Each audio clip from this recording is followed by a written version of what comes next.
Shabbat Shalom, everyone. Welcome back. I hope you've all had a really good week and are having a good Passover. Because it's Passover, we're reading a different part of the Torah. It's a special reading that you do for the week of Passover. So, with that in mind, I'm going to get on the kippah. I'll wear this one because I don't think I've worn that one yet with you guys. Starting to reach that point where I wish I could go out and get a haircut, but I can't. That means my hair's only gonna get worse, but oh well, we'll be okay. Oh wow, that blends in with the ceiling. Interesting. Okay. Anyway, so before we start, as always, we start off with our blessings. Baruch atah Adonai Eloheinu melech haolam Asher Kidshanu b'mitzvotav v'tzivanu la'asok b'divrei Torah. Blessed are you, Adonai, our God, sovereign of the universe, who hallows us with mitzvot, commanding us to engage with words of Torah. Right here. So our special reading is from Exodus. It's the story of the golden calf, which I'm sure you've heard before.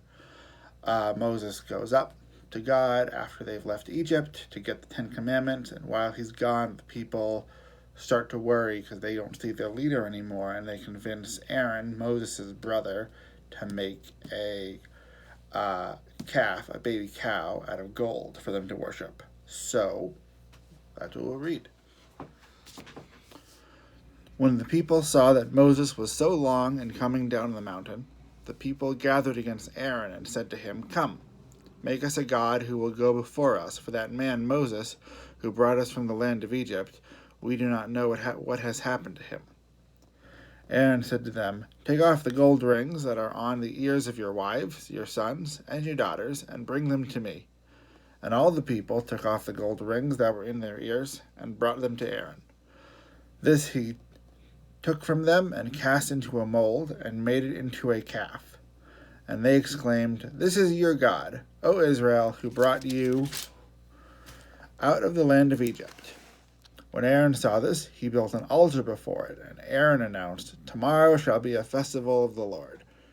Early the next day, people offered up burnt offerings and brought sacrifices of well-being. They sat down to eat and drink, and then they rose to dance. The Lord God spoke to Moses, "Hurry down, for your people, whom you brought out of the land of Egypt, have acted badly. They have been quick to turn aside from the way that I enjoined upon them. They have made themselves a golden calf and bowed low to it and sacrificed to it, saying, 'This is your God.'" So obviously, that is some bad news. But it actually relates really well, I think, to what's going on now, because we are doing something very different than we usually do, and all of the good things that are going on in the world are going on beyond where we can see in hospitals, where hopefully we aren't. But it can be easy to forget that those things are going on and to just kind of feel stuck and trapped. And I know that I sometimes even have been, doing stuff to pass the time, and then after an hour or so, I'll be like, "Oh, I should go out and do things." And then I have to remember that I can't, and then I'm actually inside on purpose for a long time, and there's not really anything I can do about that. But the Israelites respond to this, this limbo feeling really badly, because they decide, well, we're just going to give up, and we're going to do something else, rather than staying true to what, in their case, to God and to Moses. And so I think that it is useful for us to remember that the right things are going on and that good things are happening in the world, even if we aren't part of it, and even if it feels like we just noticed a disruption in our lives. But actually, there's a lot of other people in the world who are really working hard to make sure that things get better, so that we and everyone else that we know are able to go back to the world that we were used to and that we liked.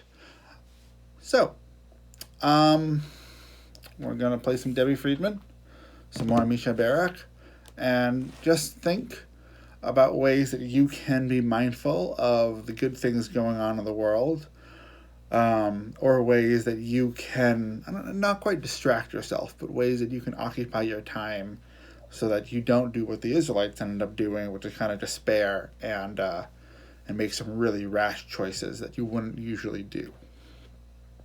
All right.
Okay.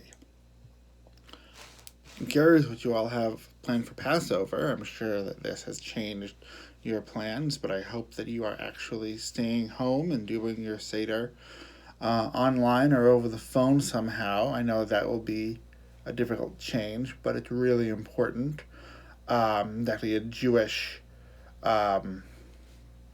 teaching that you should take care of your body and take care of your health before you do any of the other commandments. So even if you feel that staying home during the during Passover somehow interrupts your obligation to do the Passover Seder, it's actually much more important that you stay home so that you can stay healthy, because the healthier you are, the longer you'll live, and the more times you'll be able to fulfill that or other obligations. So just in case you're not feeling sure about what to do for Passover, I hope that you stay home and find some healthy ways to do it at home, even though that will be different. And just know that that is a very Jewish teaching as well, and not just me telling you what to do. So, thank you all very much. Lovely seeing you all. And if you have any questions about this Torah portion, or about Passover, or about anything else, feel free to email me on the Jewish Life email. Otherwise, Shabbat Shalom. Have a sweet Passover. And I guess I'll see you guys next week. All right. Bye.